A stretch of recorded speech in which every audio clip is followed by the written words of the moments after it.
Ahora. Ahora sí, listo.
Bueno, aunque, como siempre digo, el quórum se va haciendo cada vez más tarde, empecemos nomás para terminar. Estaba pensando que en este mundo que hay tiempo y espacio, en el tiempo todo comienza, pero también termina. El semestre está terminando. Pero quiero anunciar ahora y al final de la clase de nuevo, cuando tengamos quórum, de que el próximo miércoles va a haber un seminario que organiza José Gandarilla sobre la modernidad, porque viene Grüner, un gran pensador del sur, que ha trabajado muy bien el tema de Haití. Y entonces va a empezar un seminario a la 1 en el aula magna aquí de la facultad. Los que vengan a las 2 pueden pasar al aula magna. Y después recién va a haber 2 paneles. A las 6 va a haber una conferencia de él. Y a las 7 la presentación de un libro que acaba de aparecer, coordinado por José Gandarilla, como 500 páginas, muy bonita edición, sobre el tema de la modernidad. Así que es como un buen término del seminario. Yo también voy a participar y uno de los artículos también es un artículo mío y creo que el tema cada vez es más actual. Ya les dije que el próximo enero va a haber un gran seminario nacional en Marruecos sobre el tema de la modernidad. Me llegó un trabajo que está preparando un filósofo de Marruecos muy importante y se llama Taha, el pensador, un texto que lo han traducido al francés sobre el tema de la modernidad. Entonces también empieza a plantear, y digo empieza porque en la bibliografía de este filósofo marroquí hay mucho europeo y no hay ningún latinoamericano. Así que está bueno porque voy a hacer un diálogo con él. Los amigos de Taha han dicho que van a grabar una discusión que tendremos en privado en su casa, pero al ser un vídeo, pues ya lo conoceremos. Y empieza entonces un diálogo también entre el mundo árabe islámico. El tema de la modernidad está absolutamente en el centro. Todo el tema del Estado Islámico, el enfrentamiento de Arabia Saudita y Siria, el tema de los chiitas de Irán, es todo en el fondo un diálogo con la modernidad, o mejor dicho, una crítica de la modernidad que ellos atacan desde un punto de vista ético, algunos fundamentalistas, y entonces dicen no a la modernidad para afirmar la propia tradición, pero ahí entonces se encuentran en una contradicción muy fuerte. Hay otros, en cambio, que dicen dejemos esa tradición que ha sido derrotada y adoptemos la modernidad.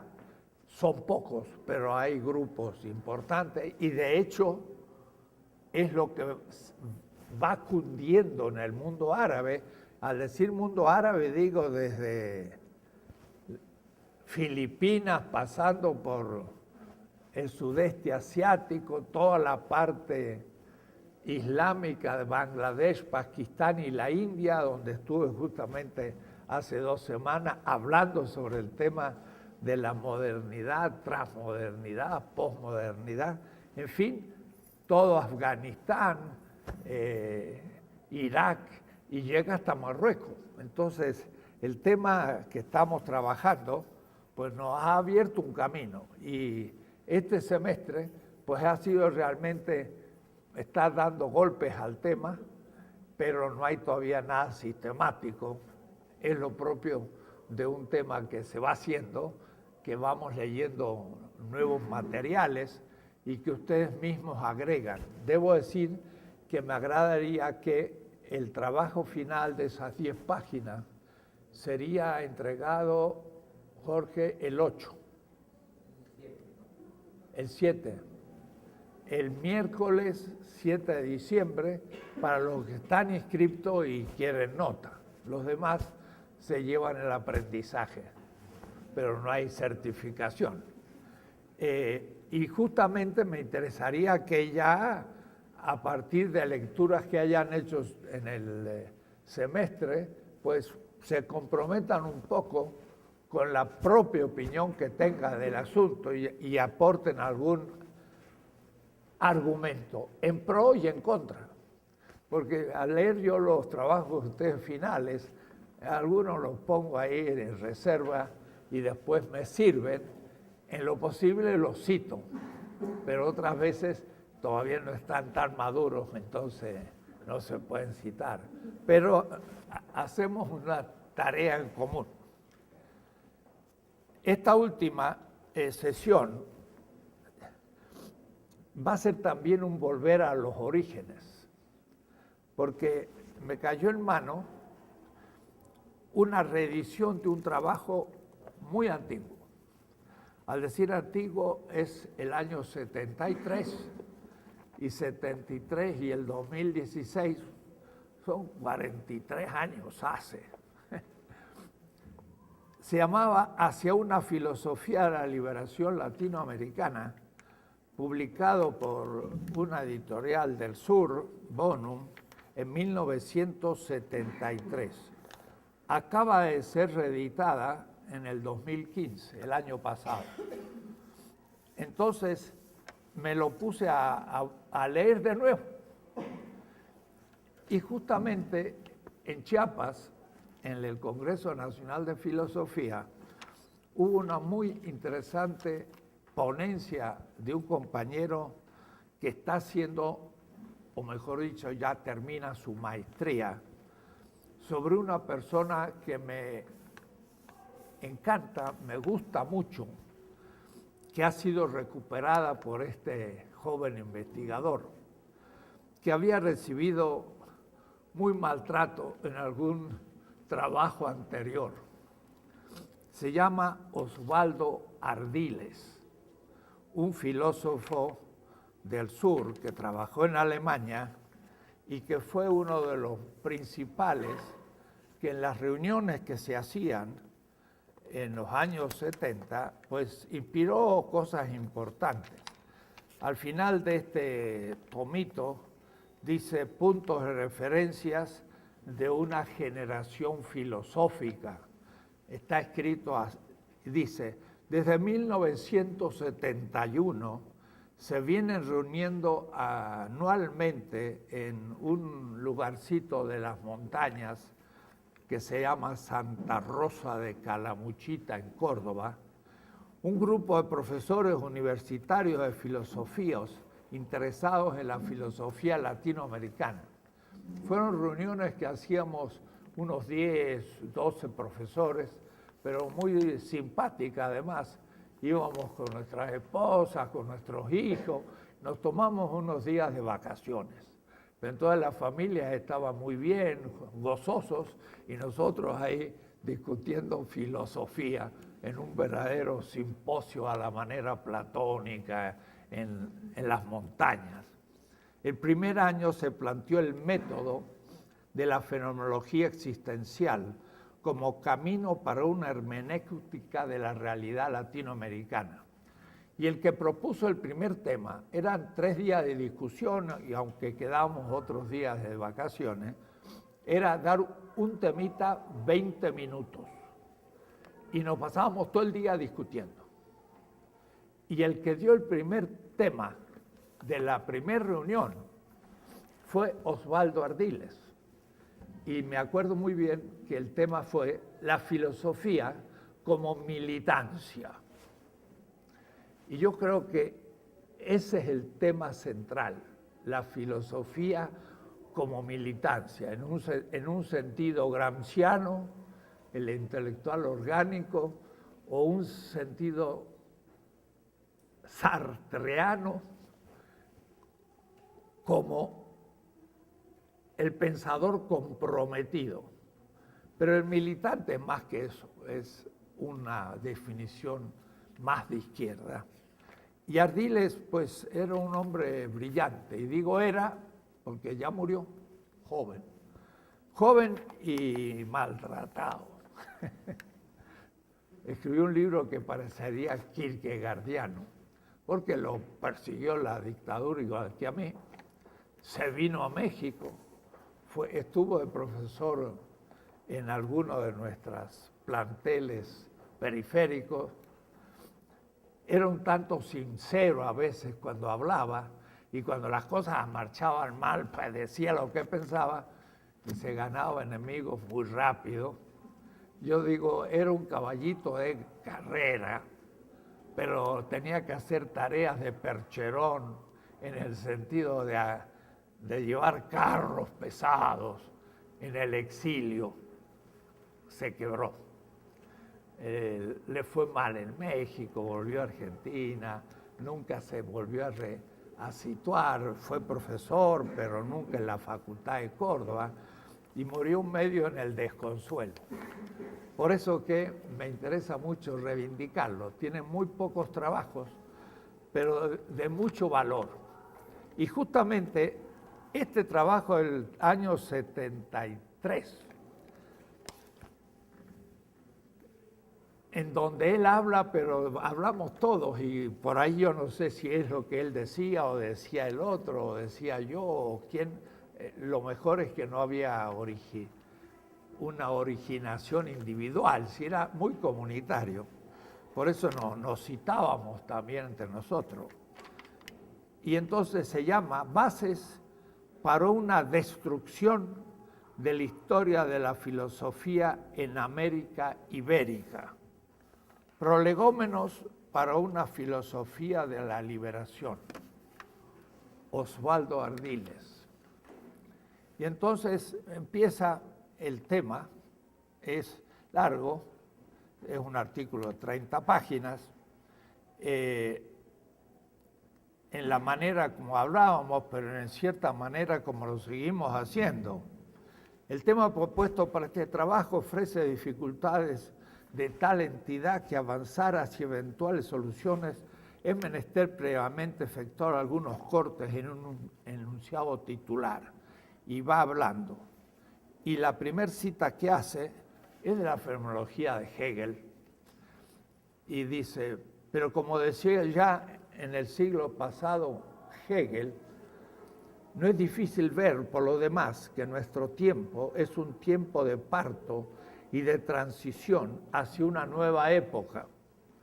El espíritu ha roto con el mundo anterior de su existencia y su representación, y se dispone a hundir eso en el pasado, entregándose a la tarea de su propia transformación.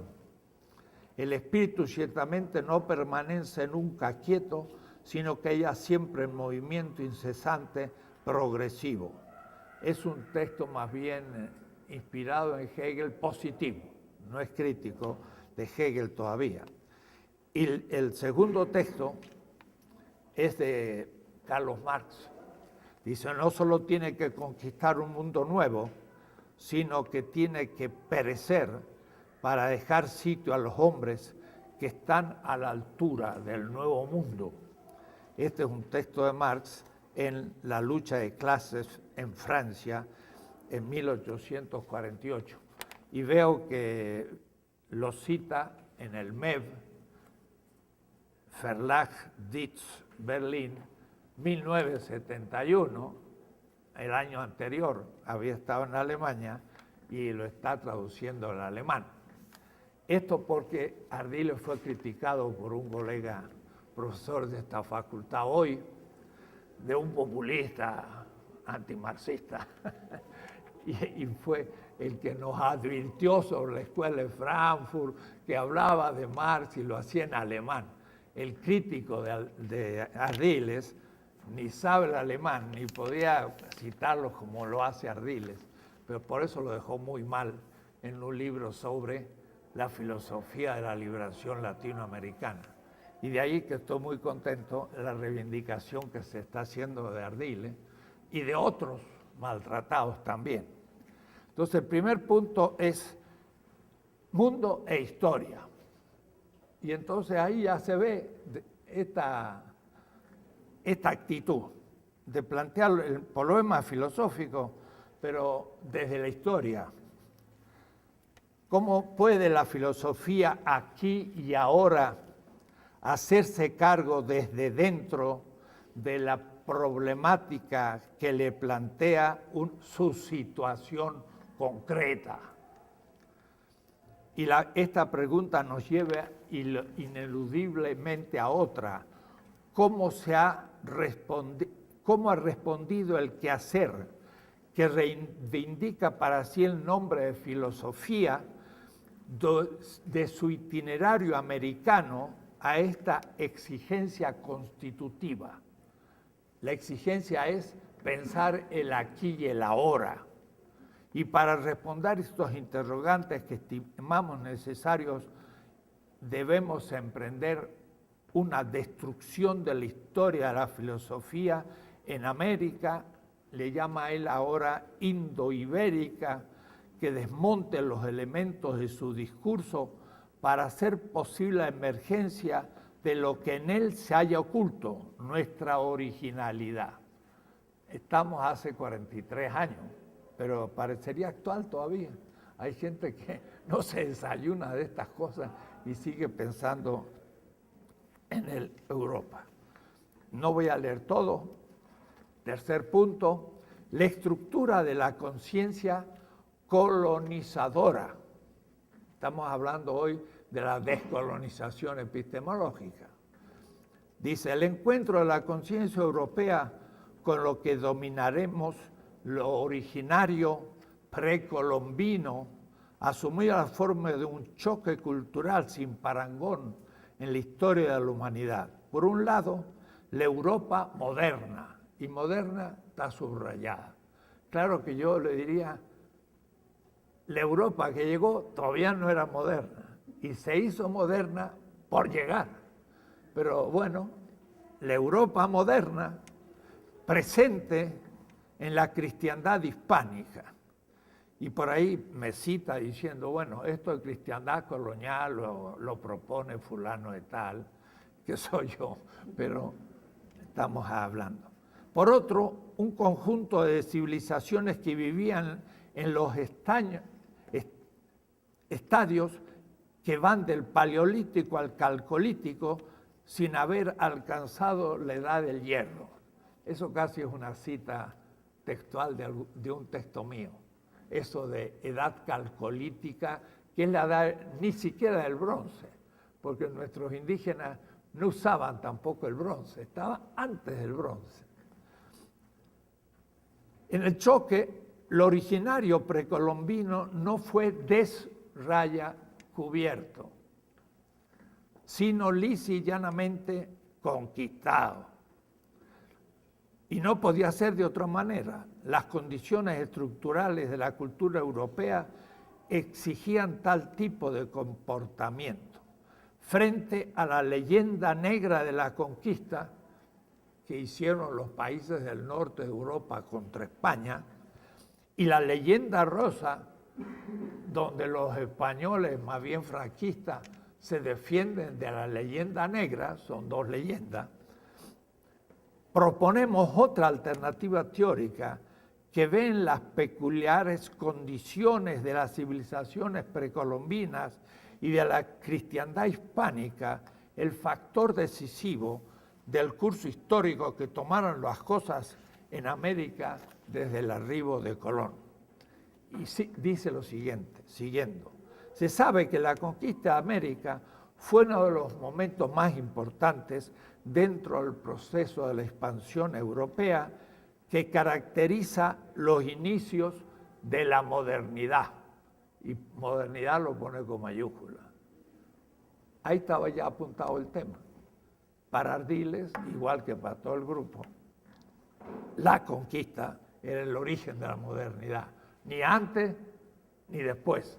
Después lo voy a volver a tocar. Pero al leer el texto dije, ¡acha! Estaba bien clarito el asunto hace 43 años. He repetido la cosa y he usado nueva bibliografía. Con este nombre designamos el ciclo sociocultural de modernidad que se inicia aproximadamente al fin del siglo XV y que llega hasta nuestros días, siendo un signo distintivo el surgimiento de la conciencia burguesa y el predominio de las relaciones capitalistas de producción y cambio. Esto no suena nada populista, o peronista si ustedes quieren. Nada, habla de que son las condiciones de la burguesía, y está citando a Marx. La primacía del sujeto y la ideología de la voluntad de dominio, le hace Nietzsche, en su doble vertiente de voluntad de poder y voluntad de riqueza, tonalizan su textura cultural. Esta modernidad europea se constituye desde sus orígenes en el juego dialéctico de una relación bipolar que implica no solo lo imperial y dominador, por un lado, y por otro una base dependiente y dominada. Su cultura era consiguientemente una cultura de dominación basada en la violencia y concebida como una totalidad clausa cuyo motor inmanente era la guerra. Y aquí entonces sí cita un texto. Dice, este constituye un rasgo permanente de la cultura occidental, la violencia. La violencia patentiza la consistencia ontológica de los seres. De allí que Manuel Levinas sostenga que para el pensamiento filosófico la guerra se presenta, entre comillas, como la experiencia pura del ser puro. Totalidad e infinito, el Haya en francés, página 9, que es la introducción. Este mismo autor define a la violencia como consistiendo en, comillas, interrumpir la continuidad de las personas, en hacerles jugar roles en los cuales éstas no se reencuentran más, en hacerles traicionar no solo sus compromisos, sino su propia sustancia, en hacerse ejecutar actos orientados a destruir su posibilidad de actuar. Fin de la cita de Levinas. Mientras que la violencia condena a un omnioso mutismo tanto a las personas como a las culturas, plenamente en efecto la violencia conquistadora de tantos pueblos aborígenes de nuestra América, la paz, como dice Levinas, acontece como la, comillas, aptitud para la palabra. Solo hay paz allí donde uno puede articular su propia palabra. Esto ya es filosofía de liberación a buen nivel y estaba en sus comienzos. Entonces, la relación de dominación colonial se abre con la expansión portuguesa a las costas del África y muestra la etapa portuguesa. Y bajo el ímpetu de la aventura renacentista se suceden durante los siglos XV a XVI los descubrimientos geográficos y astronómicos. Y ahí sigue, y va explicando. Cuarto punto, filosofía y cultura en la conciencia colonizada. Pues si el tema no es solo el colonizador, ¿qué acontece en el colonizado? Nosotros, cuando hablamos de descolonización epistemológica, tenemos que, como referente, la conciencia colonizada, que hay que descolonizarla. Entre sus múltiples recursos, la empresa epocal de la conquista y la colonización trajo a sí misma a nuestras tierras una filosofía que por su parte también fue llamada cristiana, la segunda escolástica, etcétera, etcétera, y entra a la cuestión de la escolástica y cómo llegó y demás. Pero después va a ir haciendo una historia de esa colonialidad en la época de la emancipación hasta llegar al positivismo y un largo texto donde va resumiendo una historia. El quinto punto es creatividad y enajenación.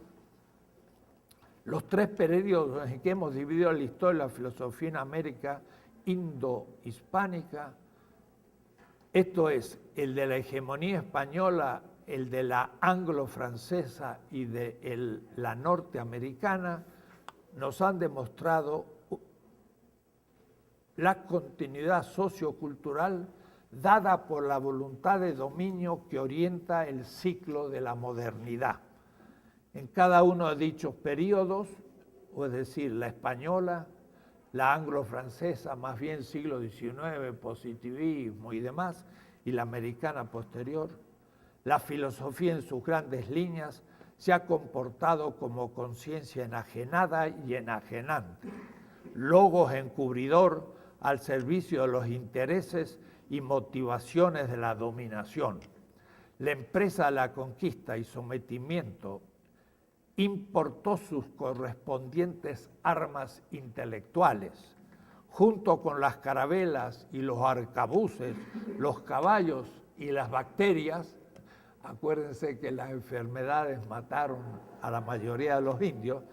Los conquistadores trajeron también su cultura.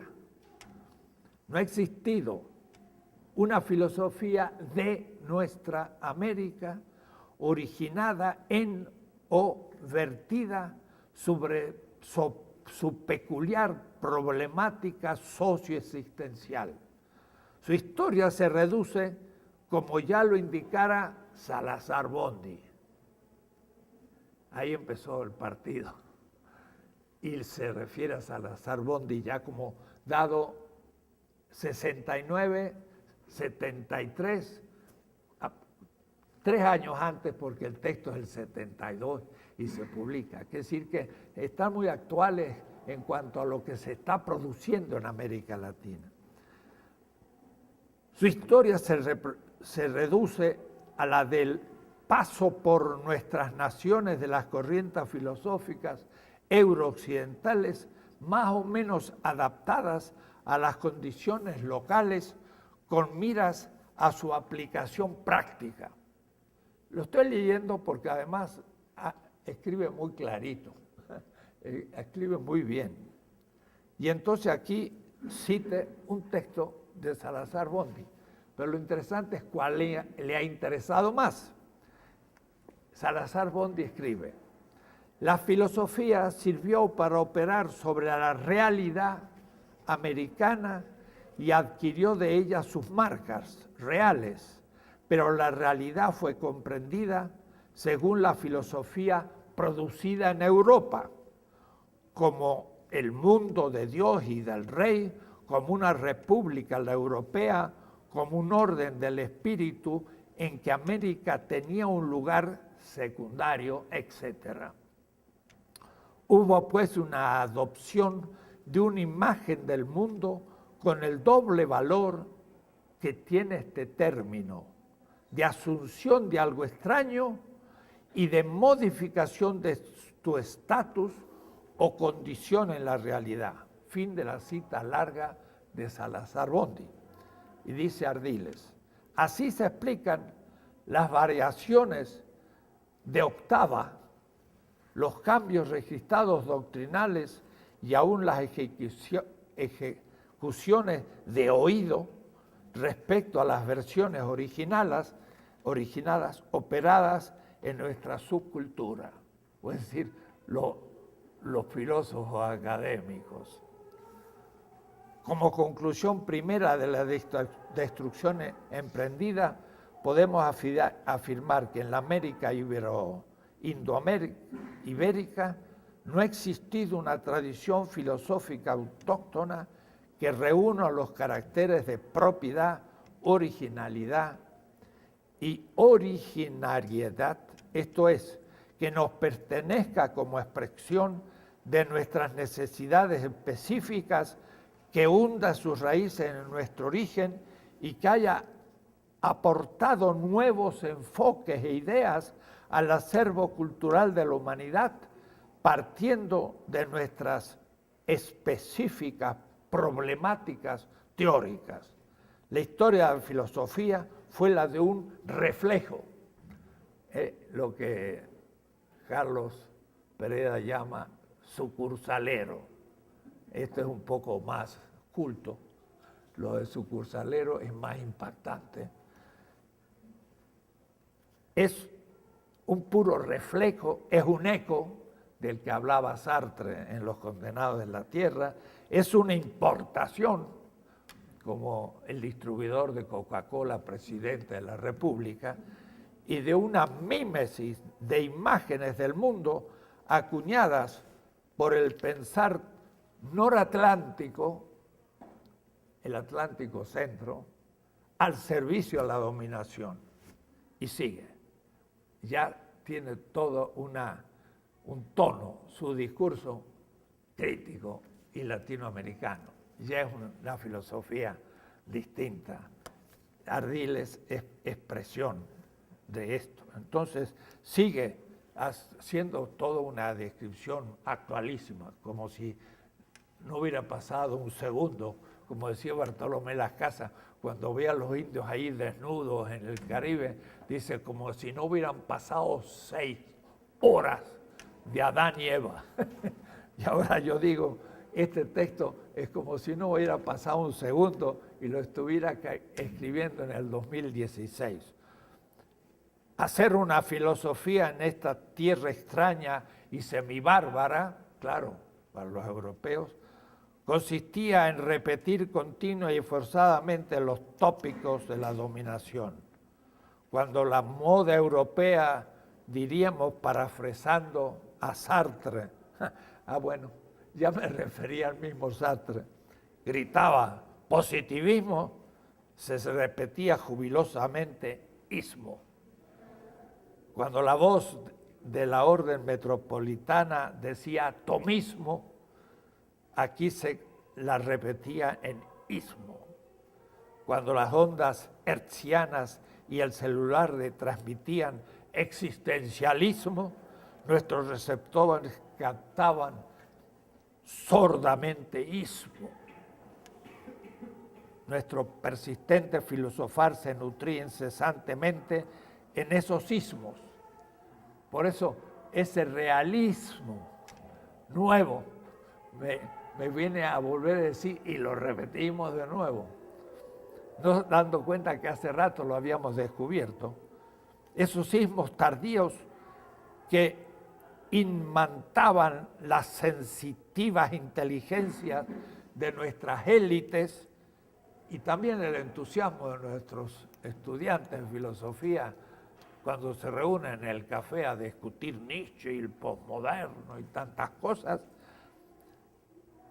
y dejaban impávidos a los rudos espíritus de nuestras masas, es decir, muy lejos de Iztapalapa y de la gente del pueblo que no sabe nada de eso. Pensar era pensar como europeos. Su logos era el logos de su cultura. La cultura a nosotros no nos respondía más que el dudoso legado de una herencia sin beneficio de inventario. De allí que durante siglos se haya constituido una filosofía indoibérica, es decir, una filosofía que piense en nuestra peculiaridad desde nuestra situación marginal y dependiente, que enfrente a la totalidad totalizada de la dominación, partiendo de la exterioridad quebrada y escindida de un mundo oprimido. Se está expresando con nuestra terminología. Y sigue hablando.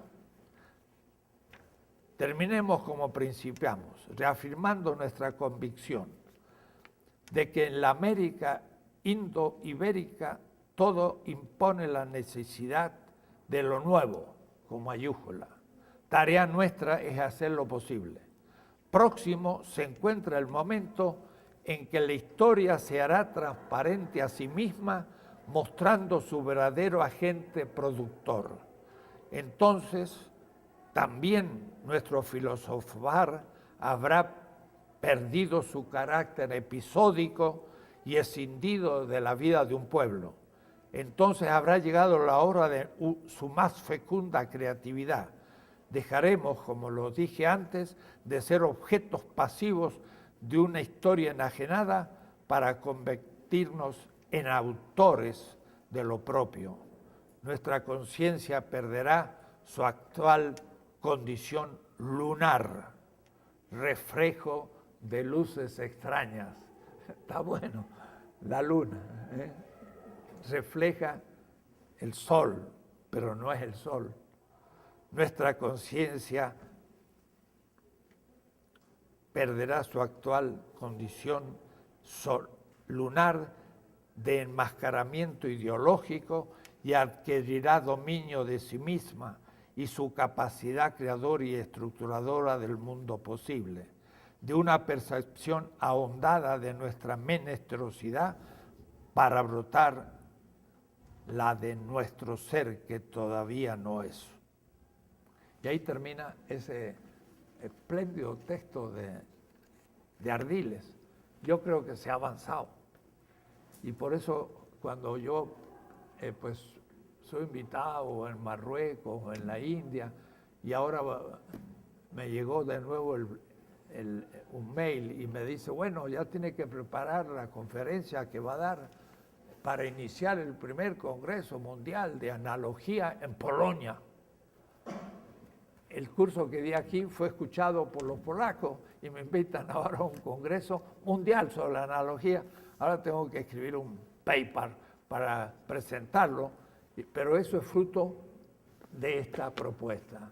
Es decir, le diría a Ardiles que es como un Kierkegaard incomprendido, compañero, estamos cumpliendo aquellas puertas que abriste junto a otros, porque todos estos artículos están muy interesantes. Uno, presupuestos políticos de una filosofía latinoamericana, Hugo Asman.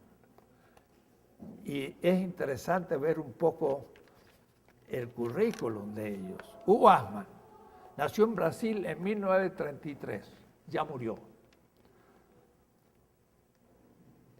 Hasta sus 12 años, Hugo Asman no hablaba portugués, hablaba alemán, porque era una comunidad alemana de los que venían de Alemania, y entonces, pues, en 1824 llegaron los primeros alemanes enviados por el Kaiser a Brasil, cuando había en Brasil un imperio, cuando João Juan era el emperador de Brasil. Y entonces llegaron las primeras inmigraciones alemanas que estaban en gran pobreza, muriéndose de hambre, porque había habido unas crisis de agricultura tremenda, y ahí es donde Alemania adoptó la papa. La papa es la peruana, y los alemanes se morían de hambre, porque el trigo no funcionaba y no sabían cómo comer. Y les trajeron papa del Perú, la plantaron, y se dio fantástico en el terreno. Y hoy uno diría que el alemán es sinónimo de Kartoffel, que significa un puré de papa. Y todas las comidas que hacen los alemanes son todas de papa, vienen de América Latina. Pero mientras que pudieron producir el alimento con papa latinoamericana, los campesinos huyeron de Alemania.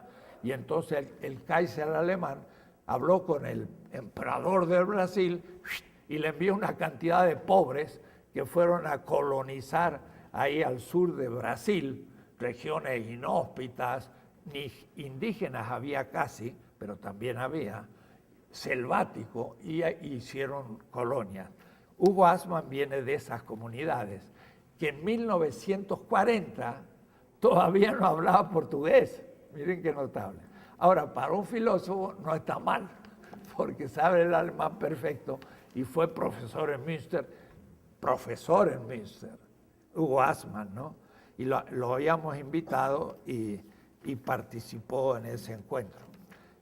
No voy a seguir leyendo los trabajos, pero simplemente quiero leerles los títulos.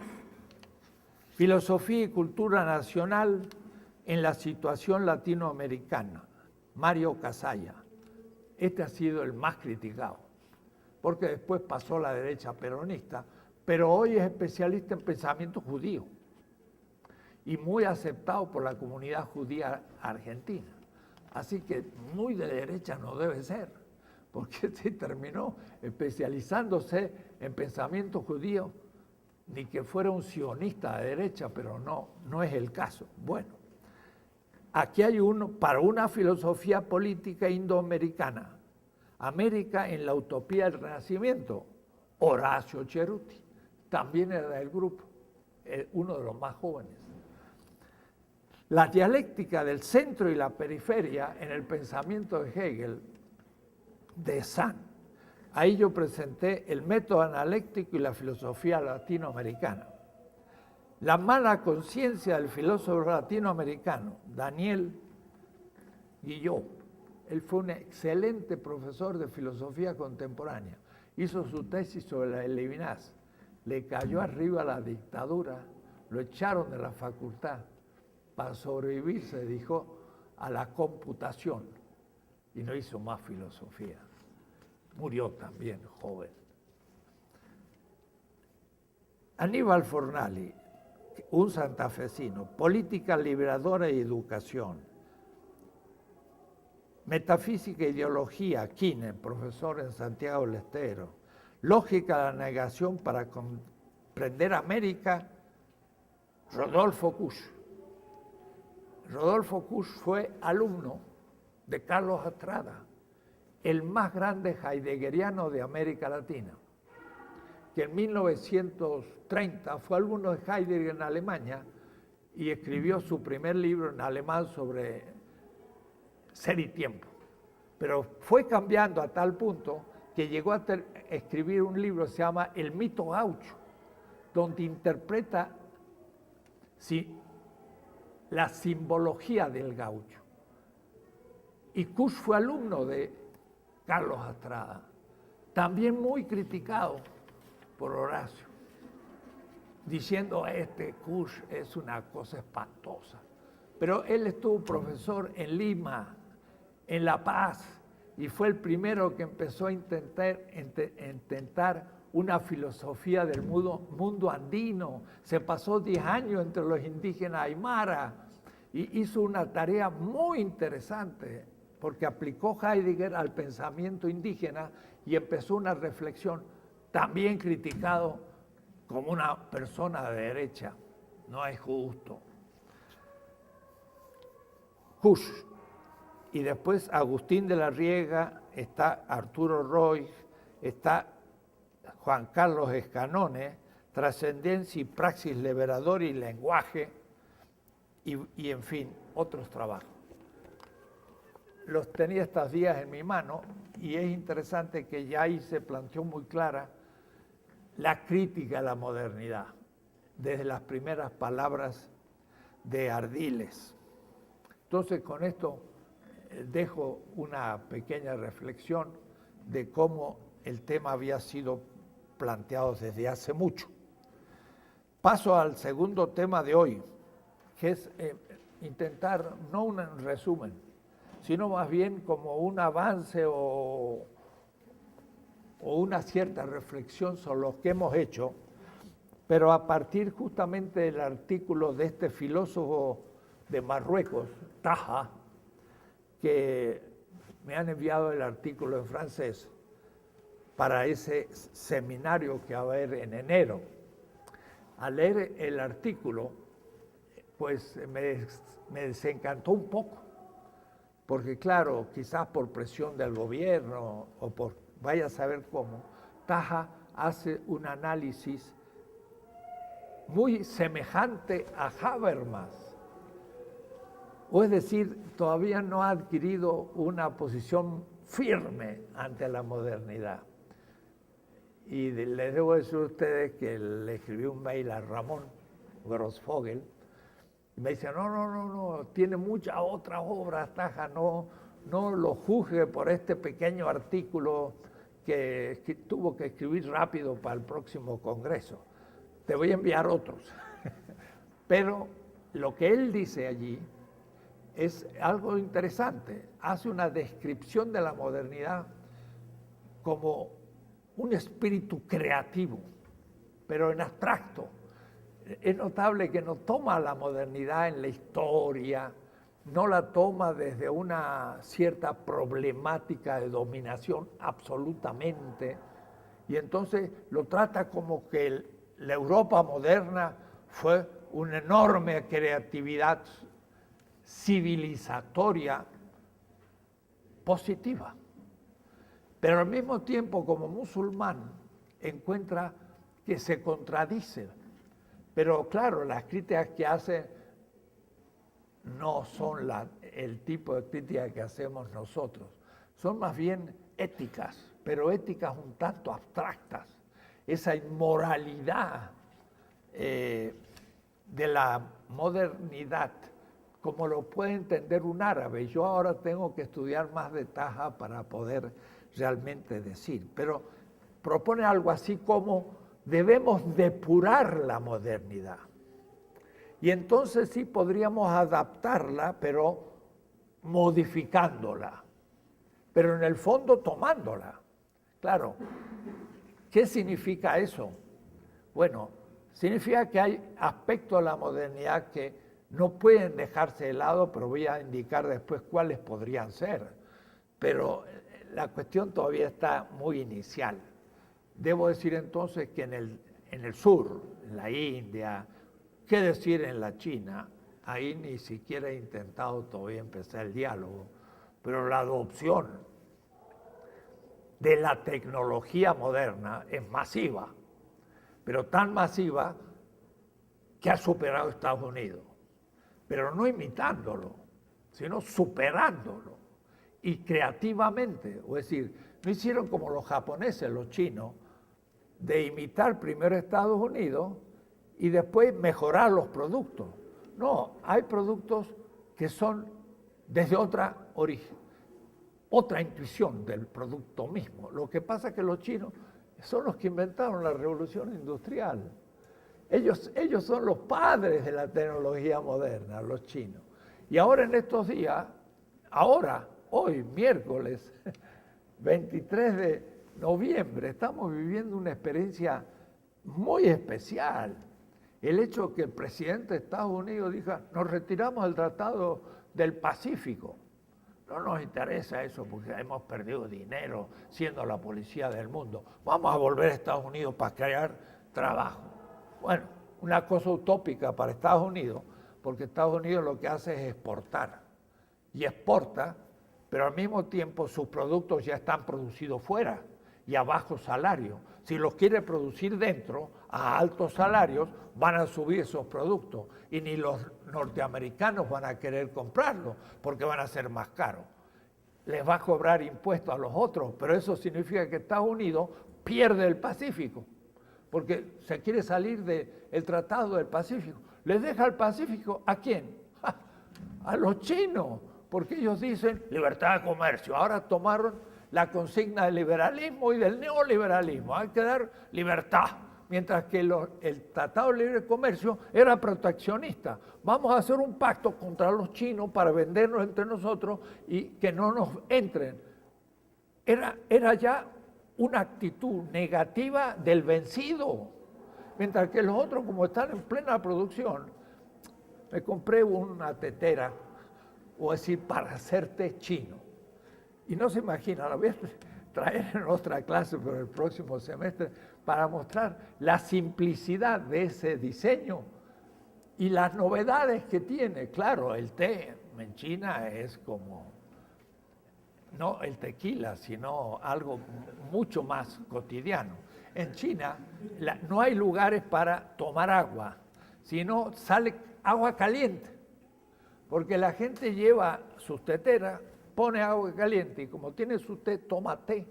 Pero es interesante, toma té medicinal siempre, toda la vida, y hay 5% de cáncer con respecto a Estados Unidos, porque el té verde es la mejor medicina que hay contra el cáncer, por ejemplo. Entonces están tomando té todo el día, pero hay que ver qué diseño. Bueno, esto para decir qué es lo que tomamos de la modernidad y desde dónde lo tomamos. Entonces, depurar la modernidad sin darse cuenta bien toda la complejidad que supone, eso indica que todavía el tema no se ha tratado.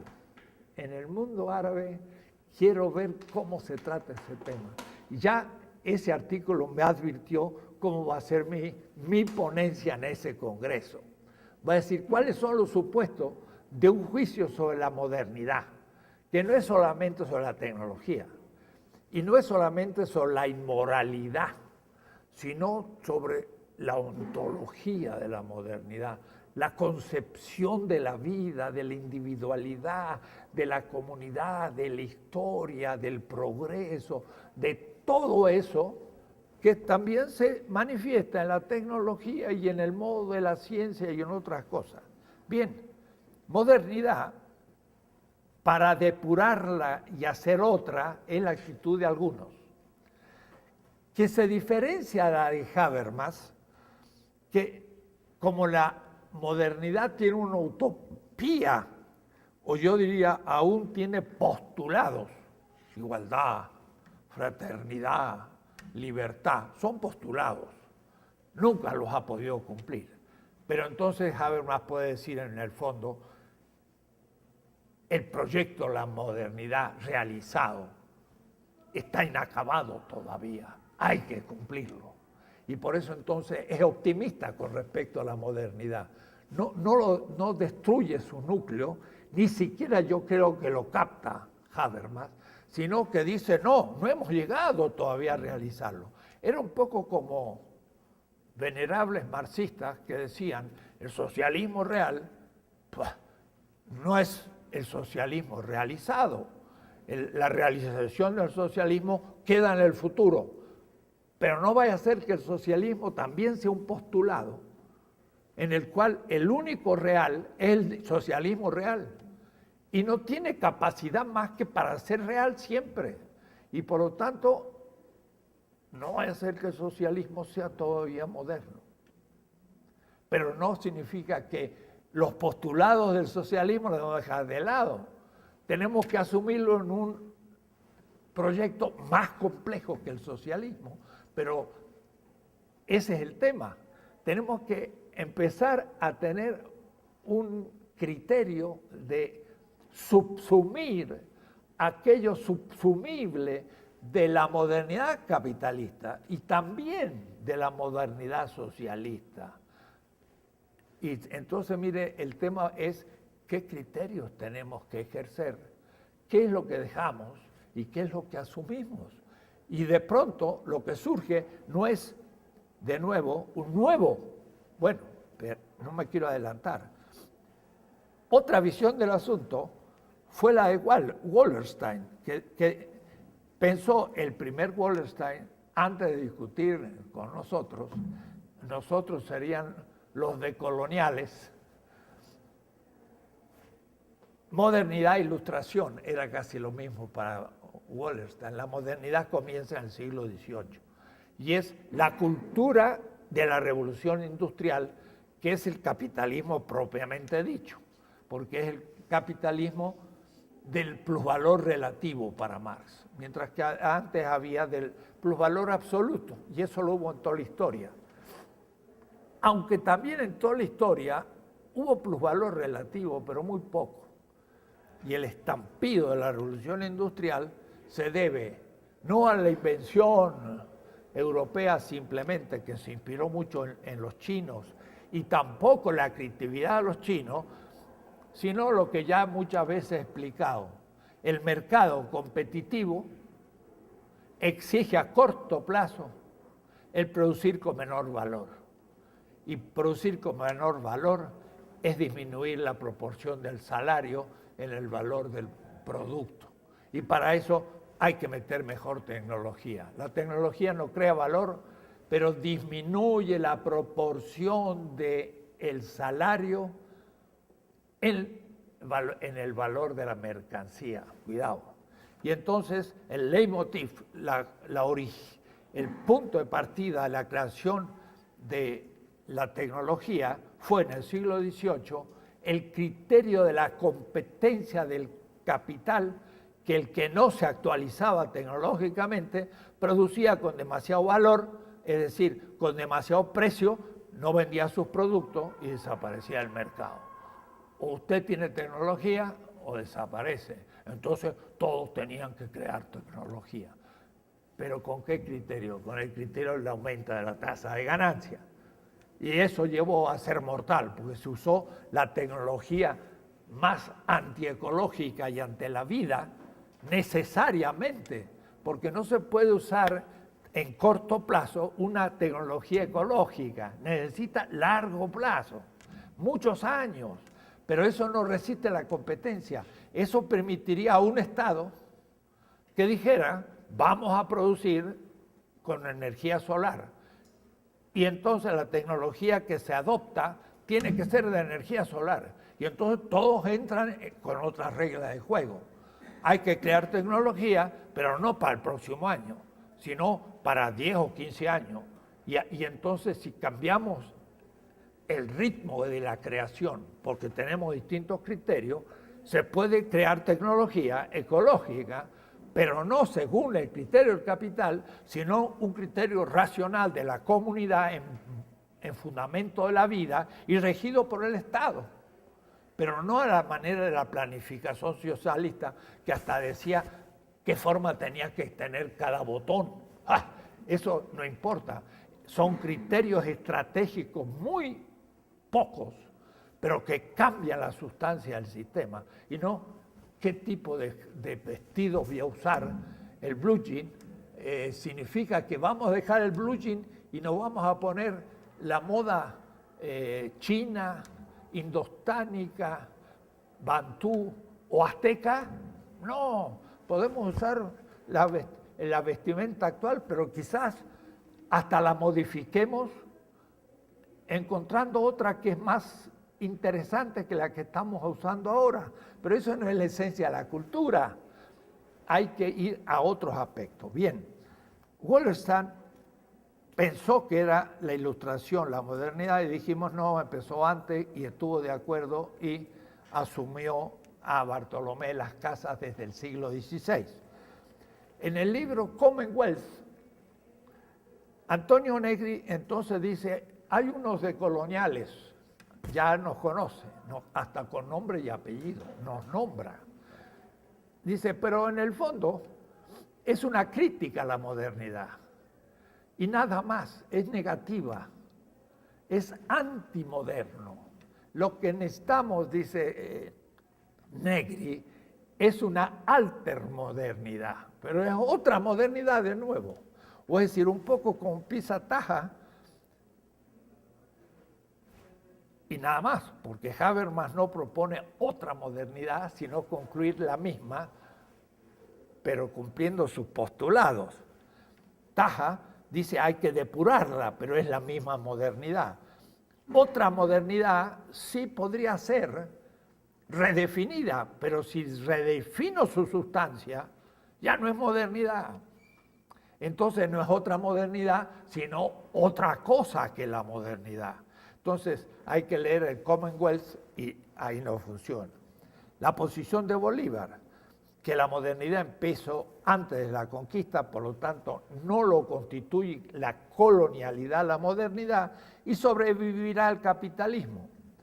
Pero no vaya a ser que el capitalismo y modernidad son uno el todo, la modernidad, y otro la parte, el capitalismo. El capitalismo es el sistema económico de la modernidad, el liberalismo es el sistema político de la modernidad, la tecnología destructiva de la naturaleza es el sistema tecnológico de la modernidad y la filosofía moderna, de Descartes hasta Habermas, es la filosofía de la modernidad.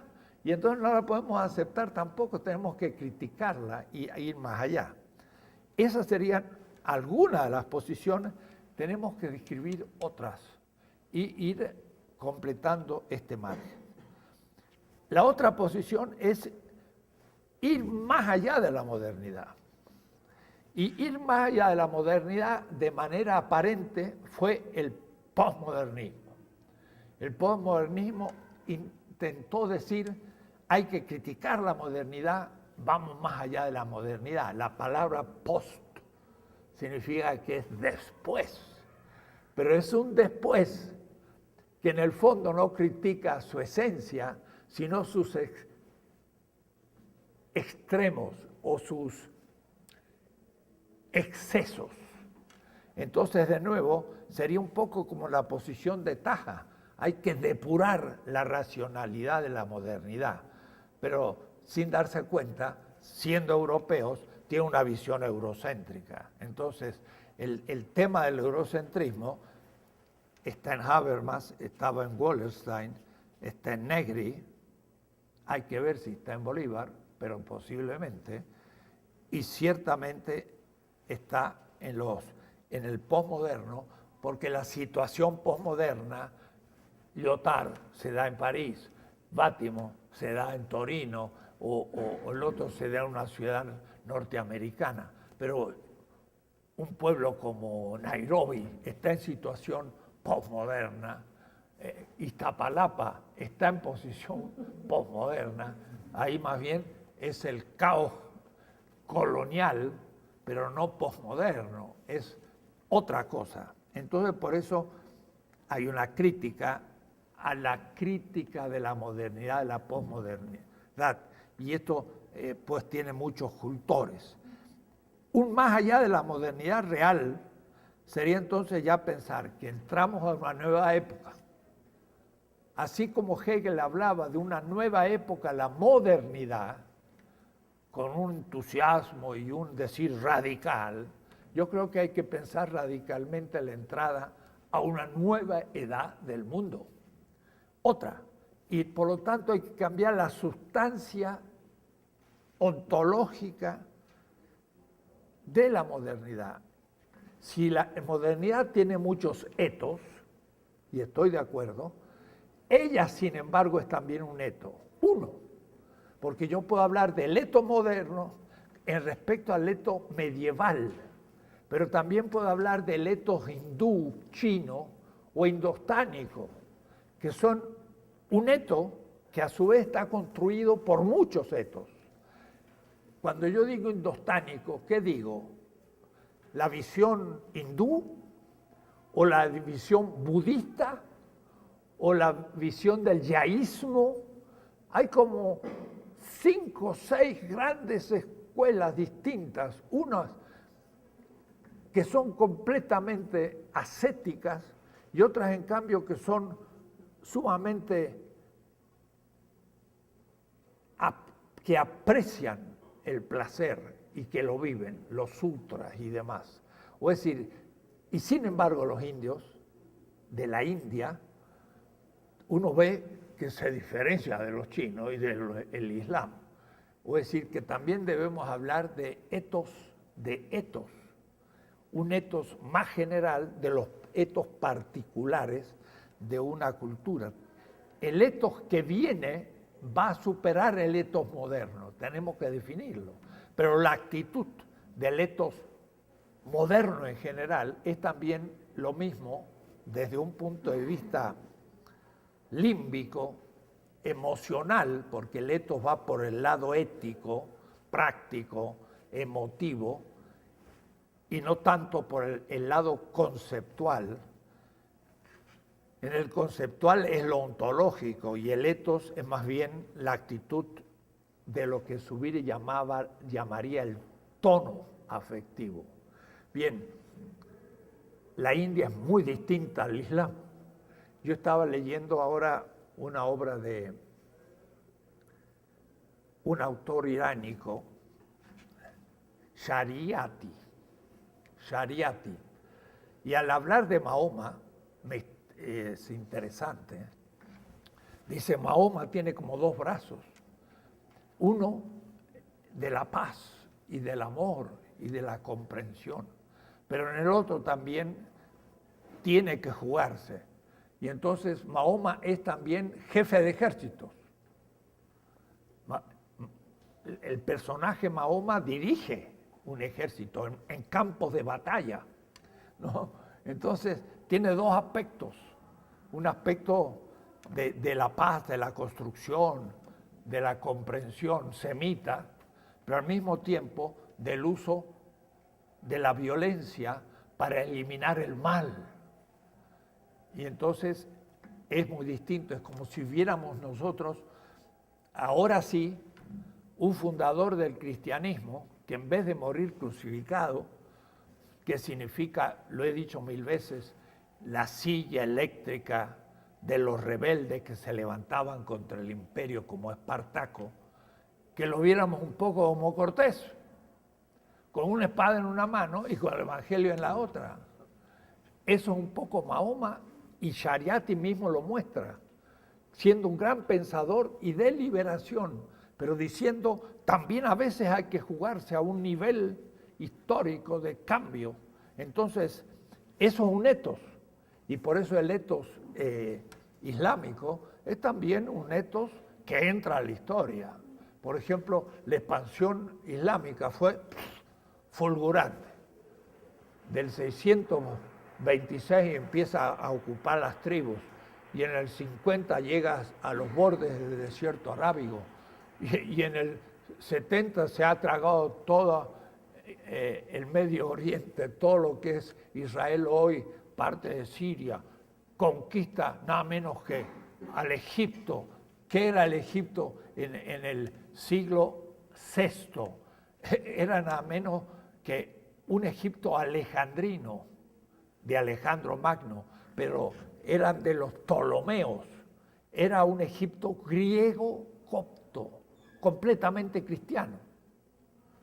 Y en 5 años lo borran y ocupan todo lo que fue el corazón del mundo cristiano bizantino. Es tomado por los árabes en expansión, y expansión guerrera, grandes militares, pero que son a su vez apreciados como grandes mártires y profetas en el uso de las armas. Entonces es otro etos. Y en cambio en la India, justamente Afganistán era budista, completo.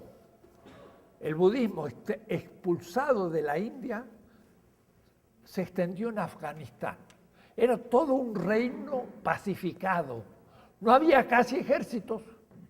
Era una ciudad, era una cultura como monacal, donde había paz y había un orden budista extraordinario. Se eliminaron las castas, todo.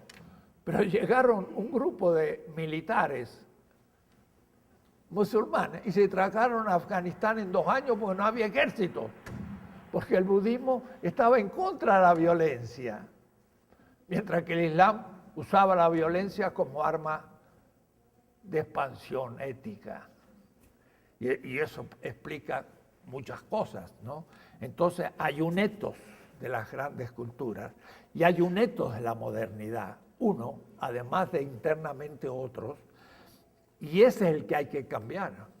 Cuando se dice en la economía moderna somos un yo cuyo leitmotiv, que lo que nos mueve es el self-love, el amor a sí, que Freud va a llamarle narcisismo.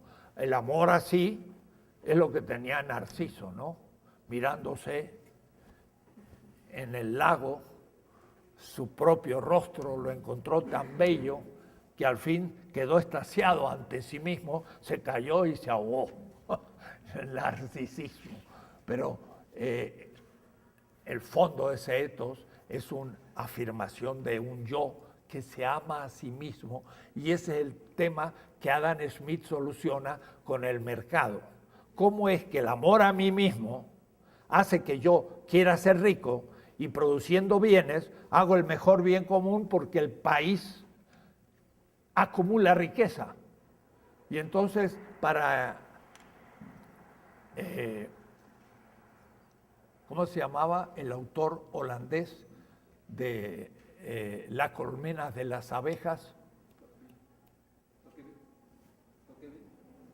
Tocqueville. No, ¿cómo era?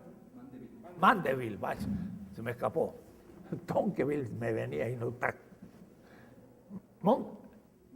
Mandeville estaba una aporía ética. ¿Cómo los vicios producen algo virtuoso? Porque el egoísmo produce la riqueza de la nación. ¿Cómo se transforma? Y Adam Smith, filósofo y ético, encuentra la solución. La mediación entre el egoísmo y el bien común lo da el mercado. Y trae el mercado económico como una mediación ética.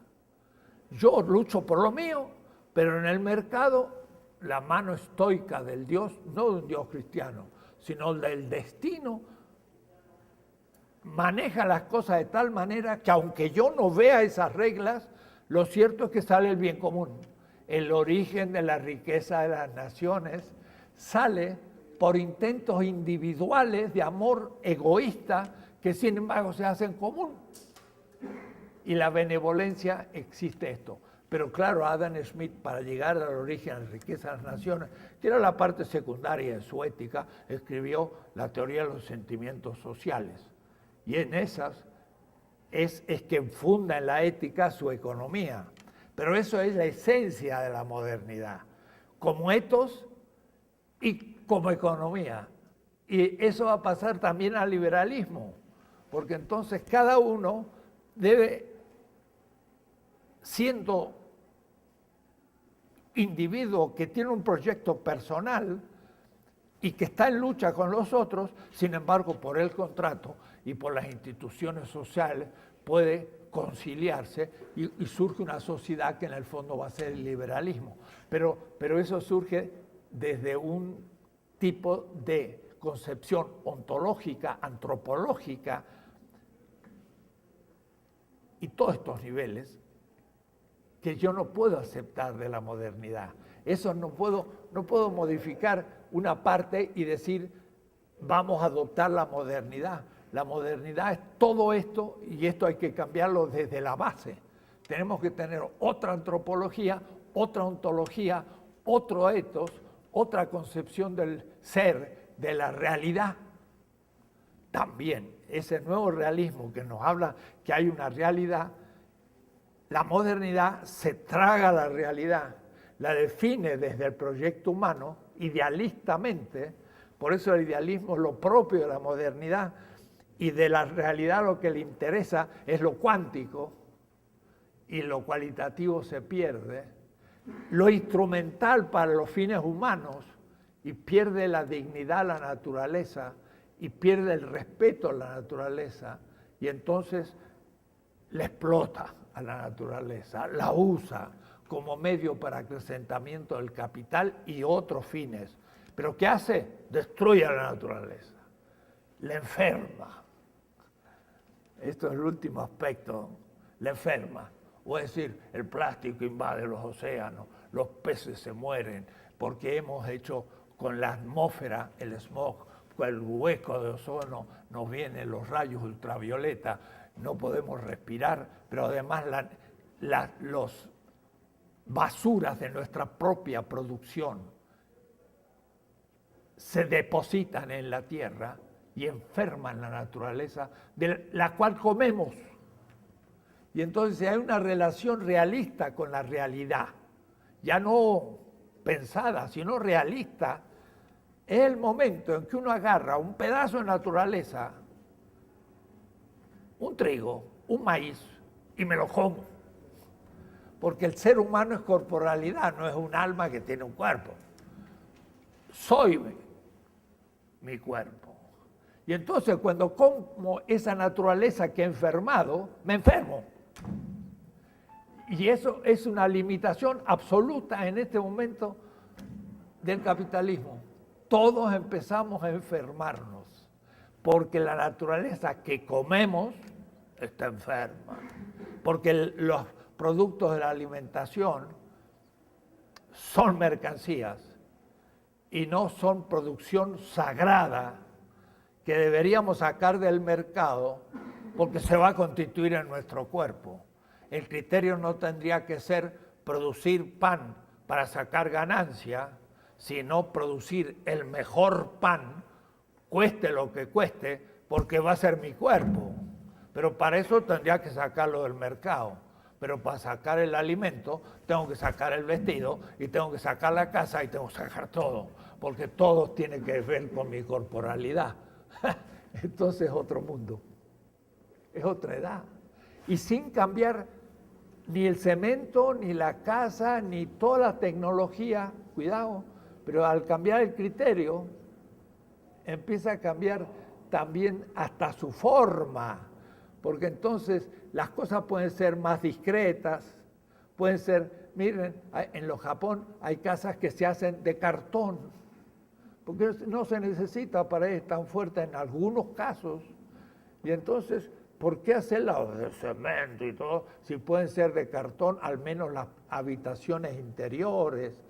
¿Y para qué usar tanto espacio privado en una enorme casa si yo podría reducirla, pero aumentar los espacios comunes donde vuelva a florecer la naturaleza, etcétera? O es decir, la nueva edad es un nuevo etos, es una nueva ontología, es una nueva percepción de la realidad.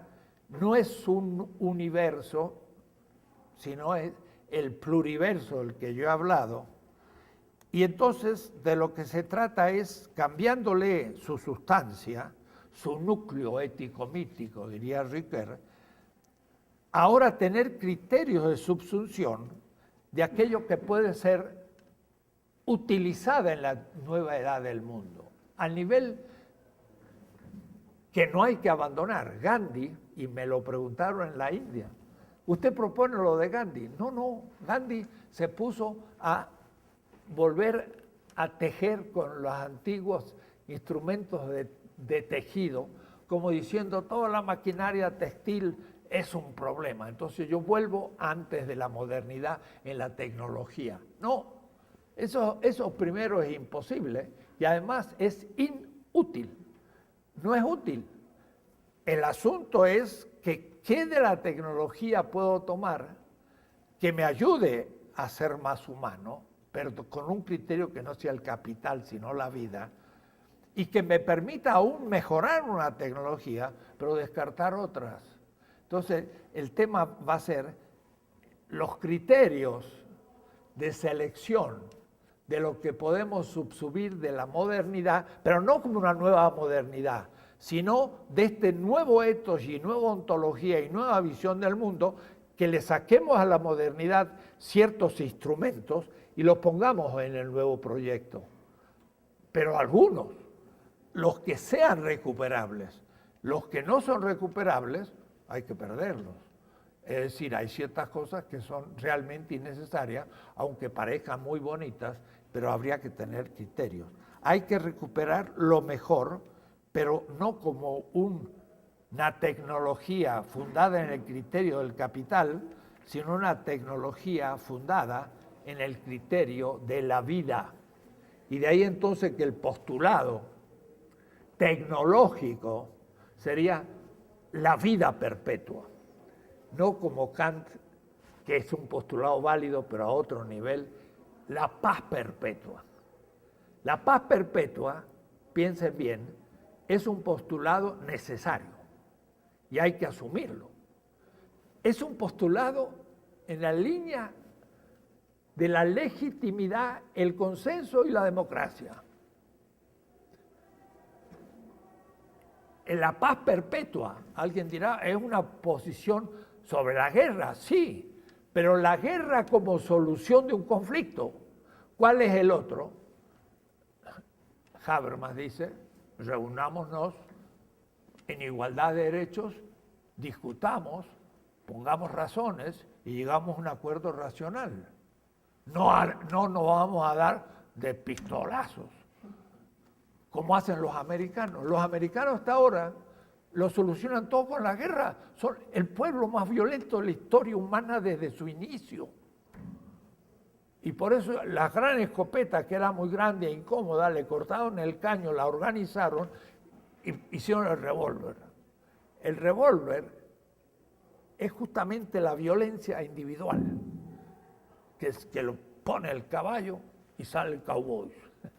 Pero eso es el narcisismo de la violencia, el revólver. Chiquito, pero mata. Y cuando se hace grande, pues es una bomba atómica. Pero eso es lo irracional. Si dijéramos, no hacemos más guerra, ¿cómo nos arreglamos? Tenemos que discutir las cosas y no hay otra manera. Es el principio democrático. Pero también, si pensamos la tecnología desde el postulado de la vida perpetua, es un nuevo postulado que propongo personalmente, entonces tengo que pensar no en el corto plazo, sino en el largo plazo. Pero ya entonces no puede ser regido por la competencia, sino que tiene que estar regulada por el Estado, diciendo, vamos a ir instrumentando los adelantos tecnológicos en vistas de la permanencia de la vida en la Tierra. Y si esto dura un tiempo, bueno, tómese el que sea, pero el primero que lo descubre tendrá ventaja y podrá generalizarlo, pero en vista de que la vida no sea tronchada. Por eso que es el postulado de la vida perpetua. Lo que tú haces debe poder seguir haciéndose durante al menos los 1000 años próximos, y no en el sexenio próximo, porque ese corto plazo mata. Pero el sexenio es mucho tiempo. La competencia del mercado es día a día.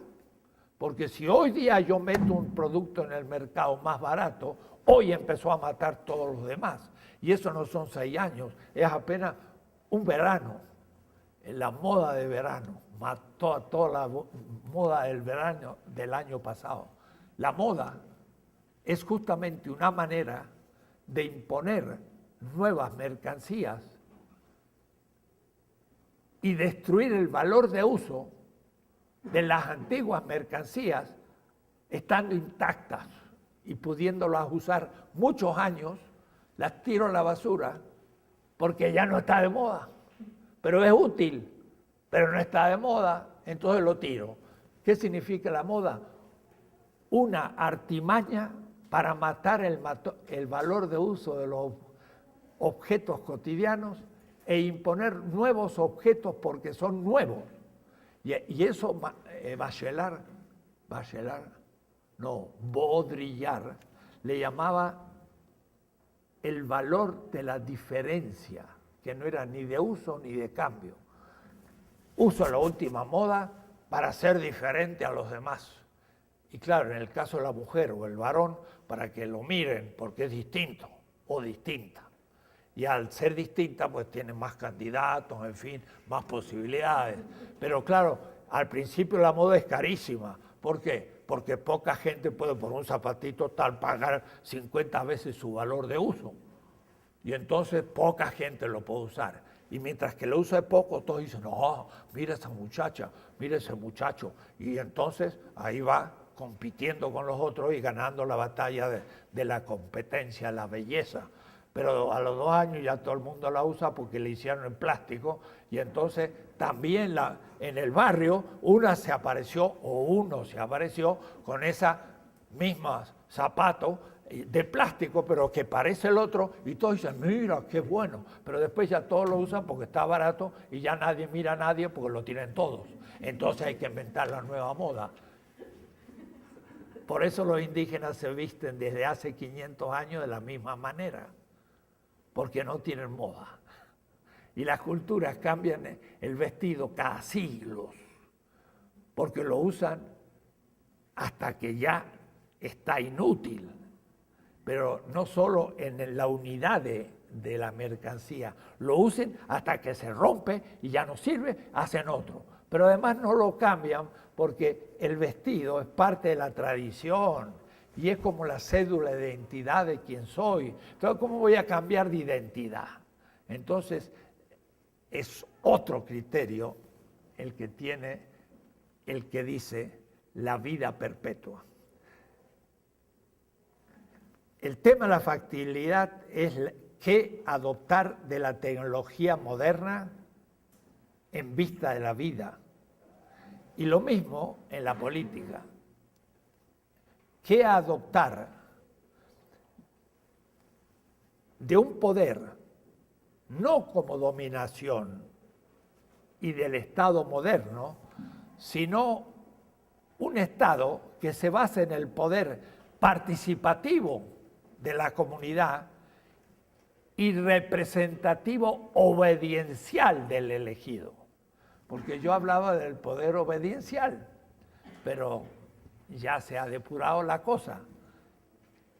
El poder representativo debe ser obediencial, pero el poder del pueblo es participativo, no obediencial. El pueblo manda mandando. El que manda obedeciendo es el representante. Y los medios de comunicación van a tener que ir dando cada vez más intervención al poder participativo del pueblo, aunque también vemos que los medios de comunicación son un instrumento tremendo de alienación de los pueblos. Lo que ha pasado en Estados Unidos, el mejor ejemplo. Pero cuidado, no es todos los medios de comunicación.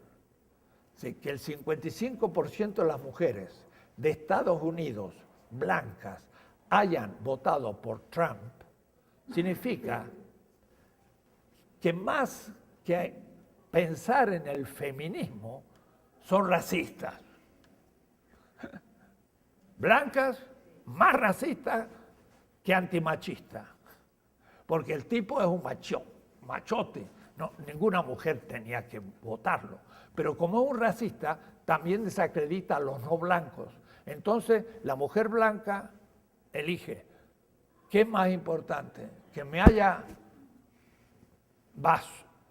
insultado como mujer o que me permita tener la prerrogativa de blanca ante la Michelle, que una política republicana, la esposa del presidente, dijo, un simio con tacos largos, tacos, ¿cómo se dice? Tacones. Con tacones. Un simio con tacones es la esposa del presidente. Eso lo dijo una republicana blanca. Entonces, no quiere ver más un simio con tacones. Y prefiere un machote, pero que no tenga entonces como esposa a una Michelle negra. Porque ella blanquita quiere tener prioridad sobre la mujer, aunque tenga que aceptar el macho. Eso no lo hace la propaganda. Eso lo hace un ethos racista, machista, capitalista, liberal, etcétera, que son todas las notas de la modernidad. La modernidad inventó el racismo. Ustedes dirán, no, ¿cómo? Si había razas antes. No tenían sentido económico-político las razas antes. No por ser de otro. Y la esclavitud existió también, pero en Egipto, el ciudadano Egipto, el Egipto propiamente dicho, el faraón era negro. Y sus esclavos eran blancos, mejor, le llamaban colorados, eran los griegos.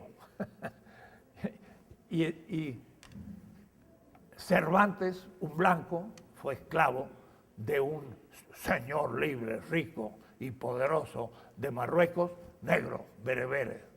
Entonces Cervantes supo lo que era ser blanco y esclavo y tener que venerar al señor negro. O es decir, el pensar que el blanco es el libre y el negro es el esclavo, eso es en la modernidad, nunca antes. Entonces hay que ir de a poco.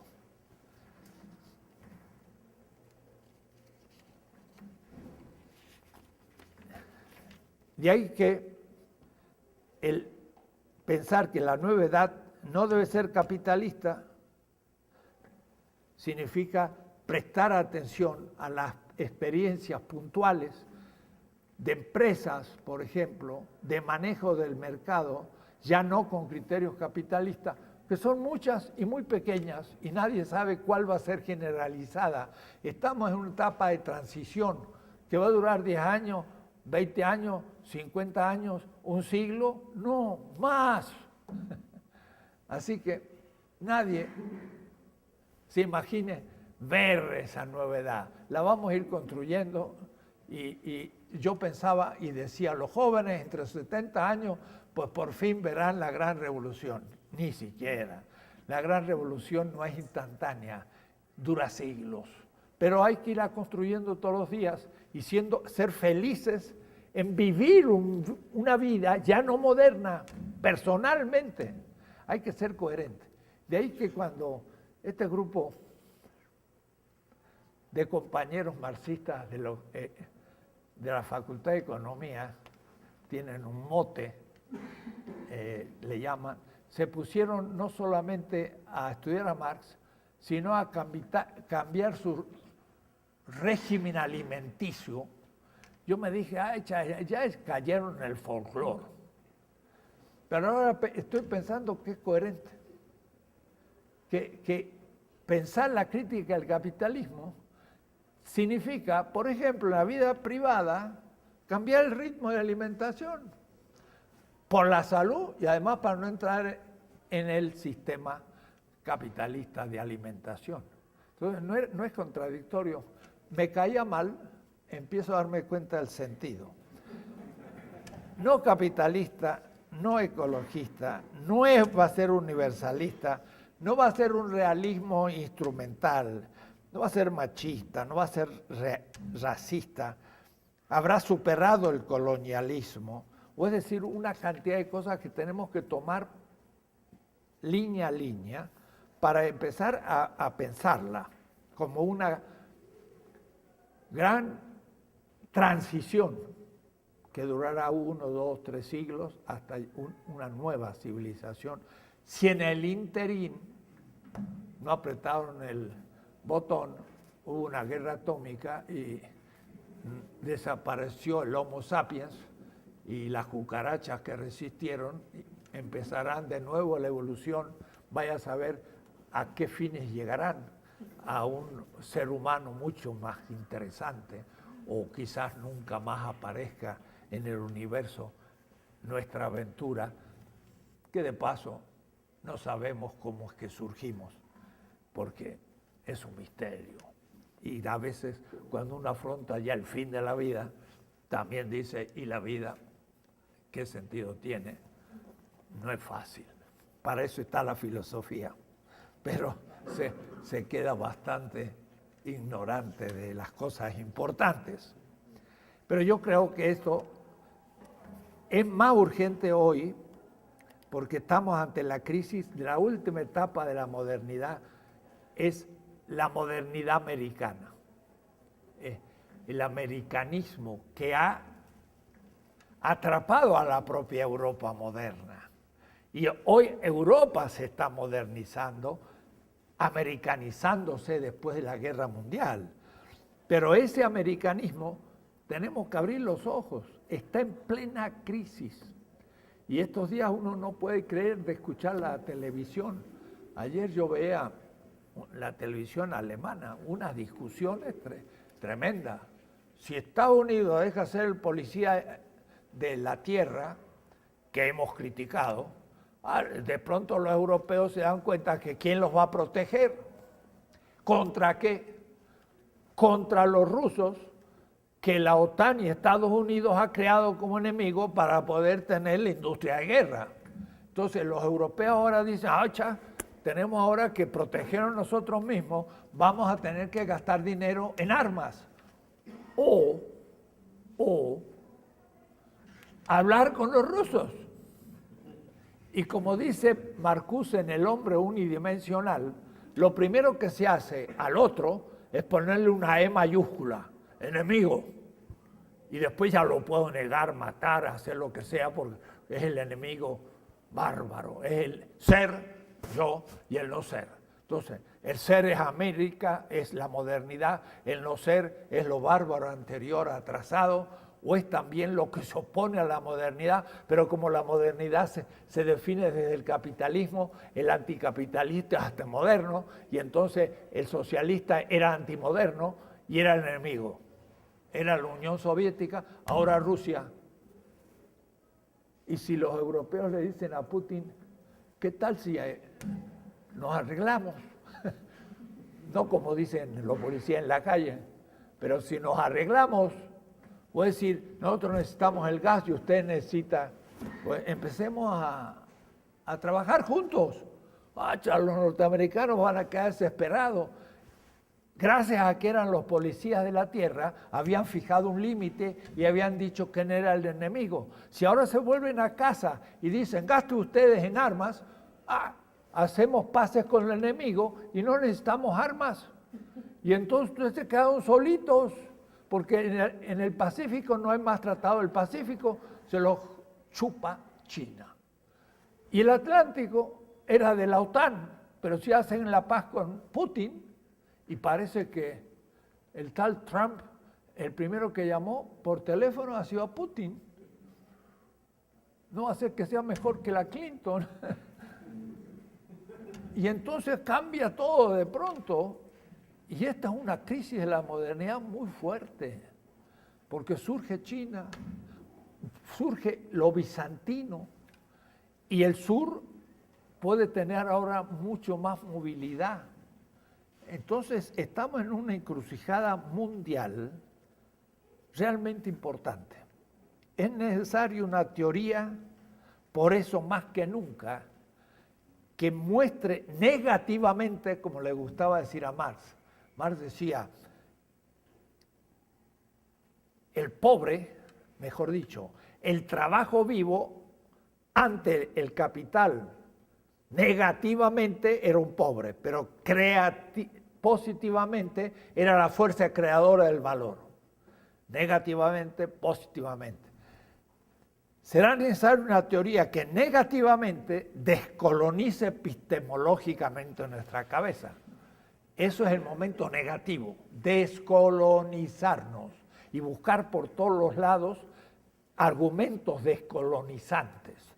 Pero positivamente tenemos que mirar las nuevas experiencias que ya no nacen del etos y de la comprensión moderna de la historia. Por ejemplo, una pequeña cooperativa de una empresa que están produciendo colectivamente un producto. Es insignificante, sin embargo es una experiencia no ortodoxamente capitalista. Y hay otras, los campesinos que se organizan, la autodefensa, es como un estado originario.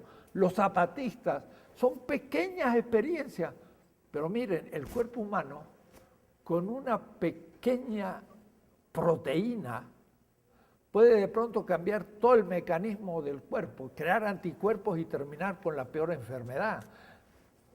La vida también tiene sus recursos.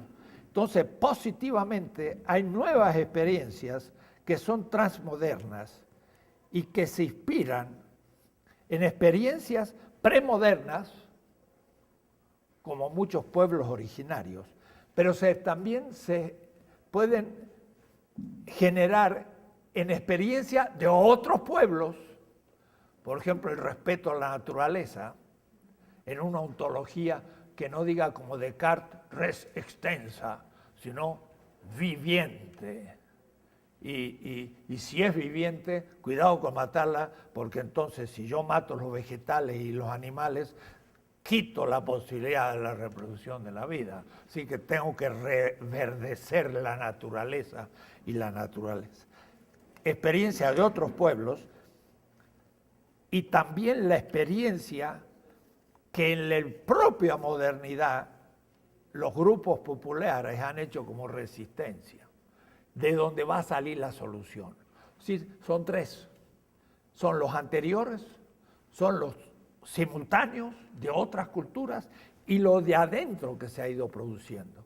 Y habrá que prestar atención. Y no porque sean muy poquitas, pequeñas, débiles, no pueden, si se generalizan, cambiar completamente la situación de la modernidad en totalidad. Y los aviones y la gran tecnología y todo, habrá que buscar lo que es útil, habrá que dejar lo que no sirve, y todo eso va a tener otro espíritu. Es decir, no se abandona, no vamos a volver a el textil de máquina textil de madera para hacer un género, sino que al contrario, vamos a usar menos género, porque vamos a necesitar menos, de mejor calidad, vamos a estar bien vestidos, pero vamos a ocupar mucho menos tiempo en el trabajo, 4 o 5 horas. Los robots serán también útiles, tendrá que disminuir la demografía en la Tierra, pero no matando a los pobres, sino teniendo menos hijos. Y en la Tierra en 2, 3, 4 generaciones pueden ser no 9.000 millones, sino 3.000 millones de personas. La Tierra nos quedaría grande, volveríamos a respirar oxígeno, o respirar oxígeno esa gente del futuro, y pueden vivir muchos milenios de otra manera. ¿Por qué no soñar? Pero para eso hay que ya teóricamente formular esos criterios que sepan elegir de las posibilidades que van surgiendo, cuáles pueden ser las generalizables y cuáles las que ya no funcionan ni hoy y hay que descartarlas. Los criterios. Eso sí hay teoría. Son principios normativos, es una ética. ¿Qué es lo que yo puedo usar y qué es lo que ya no puedo usar? Entonces, mi librito 16 tesis de la economía política termina en la tesis 16 sobre ese tema, cuáles son los criterios, ¿no? Y entonces es por ahí que hay que aumentar, porque no podemos decir mucho sobre el proyecto de esa civilización futura. Nunca se pudo decir, así que no es que seamos ignorantes o poco inteligentes de no poner una alternativa ante el capitalismo. No, nunca se propuso a ningún sistema una alternativa. Fue naciendo, pero fueron surgiendo los intelectuales que apreciaban esas nuevas experiencias fundamentadamente y les daban el ánimo para continuar la lucha, porque por ahí va la vida. Entonces la vida no necesita una especie, poner otra enfrente. Crea un gene y con el tiempo hay otra especie mejor. Pero eso le llevó, claro, a la vida millones de años. Nosotros mucho menos tiempo porque tenemos la historia y no solamente el mundo estimúlico, que va más lento, como los animales, o genético, que es en la vida, le lleva millones. Pero nosotros necesitamos menos años, pero no un día, ni un decenio, quizás no un siglo, quizás más. Pero estamos ahí y no estaríamos a la deriva porque iríamos viendo por dónde apuntan las cosas y teniendo algún criterio para saber apostar nuestra vida. Y vieran qué bueno es el tema de la apuesta, le prix en francés, prix, la apuesta de Pascal, muy interesante. Pascal tiene una argumentación muy racional. Pascal era un gran matemático, pero cualitativo. Y entonces él dice, hay apuestas en que vale la pena ser avanzada. Si yo digo, yo voy a poner mi vida en favor de una nueva edad. Si acontece, qué bueno, le acerté. Y si no acontece, viví una vida feliz, no aceptando la situación presente, que de todas maneras se vendrá abajo. Entonces, una apuesta, no es necesario que lo que apuestas se cumpla. Lo que se cumple ciertamente es la realización por de pronto de mi vida, porque la jugué de una manera dada. Soluciona así, Pascal, muchas cosas interesantes. Yo voy a usarla en algún momento para algún capítulo futuro de la estética y de otras cosas. Bueno, terminamos ahora y el próximo miércoles los invito a, si quieren, venir a este seminario que se va a organizar sobre nuestro tema, porque el libro de José Gandarilla es justo sobre la modernidad y hay muchas contribuciones interesantes en medio de una disputa, pero justamente de la disputa da claridad sobre el tema, o por lo menos nos permite mayor complejidad en el debate. Bueno, terminamos por hoy y seguiremos.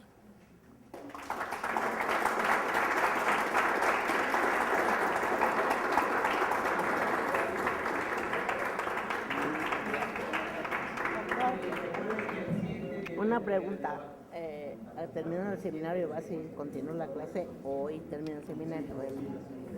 Hoy termina. El semestre. El semestre. ¿Y cuándo iniciamos, doctor? Espérate. Bueno, ya dije. Perdón. Espérense un momento, compañeros. Espera. Quedó claro que nos reunimos el miércoles 8 entregando el texto. El 7. ¿Ven? A veces, la vez pasada por ahí algunos después nos enteraron y me lo entregaron por mail y no sé qué, y entonces me retrasan las cosas. El 7 se cierra la lista, los que entregaron el trabajo, 10 páginas sobre un tema, son calificados. Bueno, nada más. Entonces, ¿cuándo volvemos a empezar el semestre? Yo creo enero, febrero empezamos. Muy bien, doctor. Sí. Muchas gracias. Hasta la próxima. Por aquí estaremos. No la más aplicada de su clase, pero sí la más fiel cruceliana. Hasta pronto, Gracias, doctor. gracias. Me da gusto tanto saludarlo. Muy bien. ¿Qué tal? Entonces, yo creo que no se acuerda de mí. Sí, ¿Sí? Yo soy amiga de Ramón Grosfogel. acércate. Sí, soy amiga de Ramón Grosfogel y organicé su invitación a Berlín, a la Humboldt, hace muchos años. Sí, Y fue me magnífico. acuerdo bonito, aquel encuentro estuvo fantástico. Sí, fantástico. Y ahora estoy en México y he visitado su clase desde septiembre. ¿Y qué haces? Estoy realizando una estancia postdoctoral en el CEICH. En el CEICH, una estancia postdoctoral. ¿Cuánto es? ¿Un año, 2 años? Un año con posibilidad de renovación. ¿Y terminaste el doctorado? Ya, Allá. sí. ¿En dónde lo hiciste al fin?